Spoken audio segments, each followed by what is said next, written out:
Masayang araw mga ka-PL.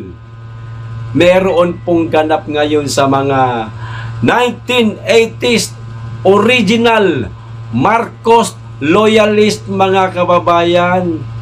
Kahapon, nakatanggap po ako ng text message mga kababayan. Isang media invitation ito mga kababayan. Hindi ko na lamang po ipapakita yung numero. Ano ho? Para po hindi ho tayo kagalitan, at hindi ho matawagan, hindi ho ba? Pag mamaya, maistorbo pa yung kanyang paghahanap buhay kapag tinawagan nyo. Babasahin ko po ito mga kababayan at susunod ipapakita ko ho yung mga litrato ng kanilang ginawa kanina na parang meeting. Ayan, nagkaisa po ito mga original na Marcos loyalist simula pa ho noong 1980s mga kababayan na sila po ay nagdeklara ng kanilang withdrawal of support, siyempre kay Mr. President mga kababayan. At ang pangalawa po nilang agenda ay suportahan po ang dating Pangulong Duterte at ang ating pangalawang Pangulo, Inday Sara. Di ba? Yung mga Marcos loyalist natauhan na po mga kababayan. Siguro nakikita na ho nila na hindi ho ito ang hangarin ng Marcos Sr. Kabaliktaran ang ginagawa nitong Marcos Jr.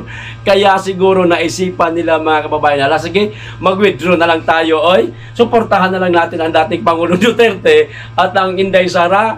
Eto, ipakita ko sa inyo mga kababayan, etong imbitasyon po sa akin kahapon. Ayan, basahin ko ho, media invitation. Hindi ko ito gawa-gawa mga kababayan meron po itong numero, pero tinakpan ko lang ho. Dear media colleagues, we the veteran group of the 1980s original Marcos loyalists are cordially inviting you to our media conference mga kababayan on May 30, 2025 at 2 p.m. at Max Restaurant mga kababayan. Dito ho nangyari kanina mga kababayan, kasabay po ito ng aking programa kaya hindi ko ho napuntahan sa Quezon Memorial Circle. Nagkataon lang mga kababayan na ang programa ho natin kanina sa Birada Aguila ay alas 2 din ho ang simula. Kasi kung nagkataon mga kababayan na wala akong programa, malamang sa alamang na ipakita ko sa inyo ang buong ganap sa pamamagitan po ng video recording or live mismo mga kababayan. Sayang lang, nagkataon na meron tayong programa kanina sa DZAR 1026 ng Sunshine Media o SMNI mga kababayan. Ito ho, tuloy ko yung basa. Ito na ho yung kanilang agenda. We will officially announce our number 1 declaration of withdrawal of support from Bongbong Marcos mga kababayan. And number 2, declaration of full support for FPRRD and BP Sara Duterte. Thank you very much. Kanina ho nangyari yan mga kababayan. Alas 2 po ng hapon, kasabay po ng ating programa. Malamang nakasubaybay kayo kanina sa ating napakaganda at napakakwelang programa. Kasama ko si kapartner Badong Aratilis. Ayan, wag niyo pong kakalimutan, panoorin araw-araw po ang ating programa sa SMNI mga kababayan At siguradong marami ho tayong malalaman na mga balita sa mga susunod pa na araw lalong-lalo na ho dito sa mga naging usap-usapan na di umano, paparating na o pauwi na ang ating dating Pangulong Duterte. Pauwi pa lang. Ayan, hindi ho madali-dali yan. Bagamat hindi na ho magtatagal, pero siguradong makakauwi na po ang ating dating Pangulong Duterte. Ayon din po ito sa naging interview kay Ma'am Hanilet. Pero yung usap-usapan na di umano, nakalabas na sa detention center ang ating dating Pangulo o detention center ng ICC ang ating dating Pangulo, wala pa ho tayong nalalaman tungkol dyan, mga kababayan. Maaring gawa-gawa lamang ito ng taga-kabila para paasahin tayo at saktan lang tayo. O di ho ba? Ngayon, eto na ho mga kababayan, ang ganap ho kanina.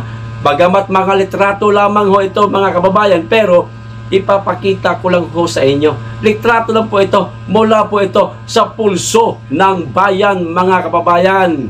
O ayan, basahin ko muna yung kanilang caption. Ano ho? Tingnan, ayan. The original 1980s Marcos loyalist, binawi ang suporta kay Pangulong Bongbong Marcos Jr. O, kita nyo na. Kita nyo na, natauhan na ho yung mga original Marcos loyalist, mga kababayan. O, sa press conference, iginiit ng grupo na walang kakayahan si Marcos Jr. na mamuno bilang leader ng bansa. Kaya sila nag-withdraw ng kanilang suporta. O, wala rin daw magandang mangyayari sa Pilipinas kung mananatili siya sa kanyang posisyon. Nako po, ibig sabihin nito mga kababayan, ayaw na ho nilang manatili si Mr. President sa Palasyo Malacanang. Maliwanag ho ang sabi nila dito, wala rin daw magandang mangyayari sa Pilipinas kung mananatili siya sa kanyang posisyon. So, wag nang manatili para magkaroon po ng magandang pangyayari sa ating bansa. Parang ganoon po.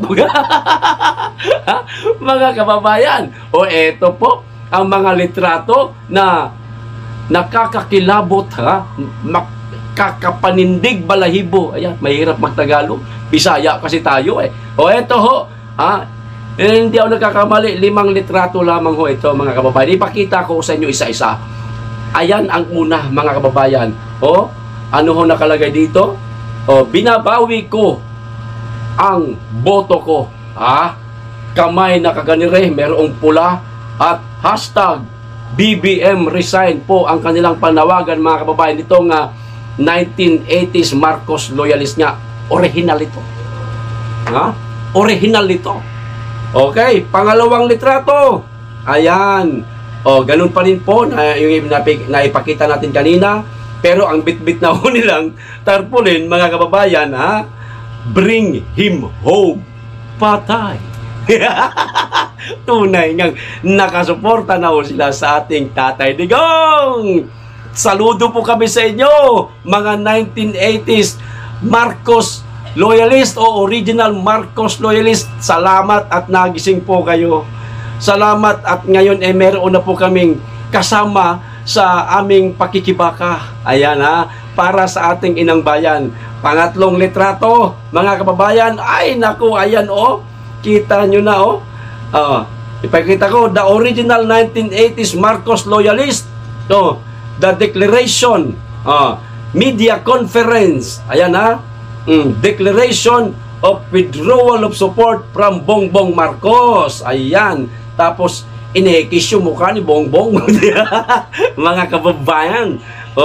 At samantala, dito kay Inday Sara, declaration of full support for PRRD and BP Sara Duterte. Mga kababayan.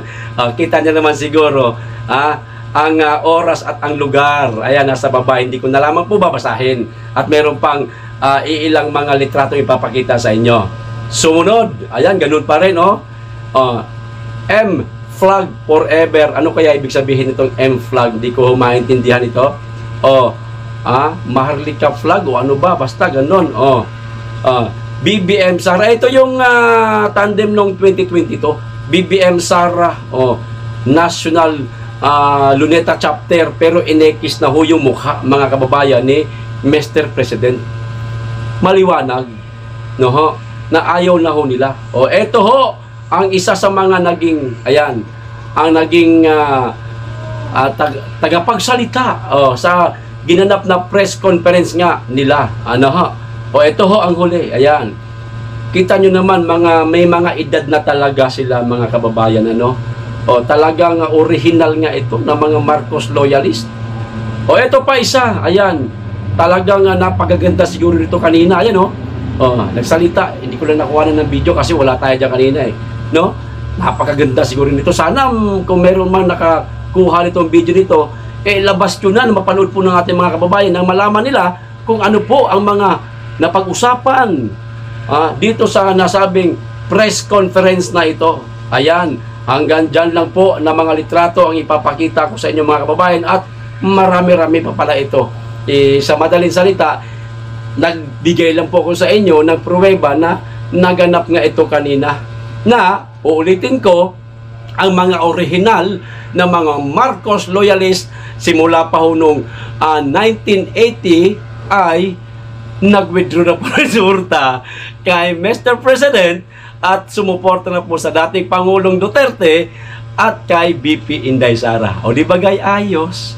Uulitin ko, saludo po ako sa inyong lahat, mga madam at sir. Kasama na po namin kayo ngayon sa ating ipinaglalaban para po sa ating inang bayan, na sana merong isang pinuno na magkaroon ng magandang adhikain para sa ating inang bayan. At nang sa ganon, ay papakinabangan po nating lahat. Ayos! Hanggang dito lang po. Maraming salamat. Mag-iingat kayo lagi. Higit sa lahat, mahalin natin ang Pilipinas.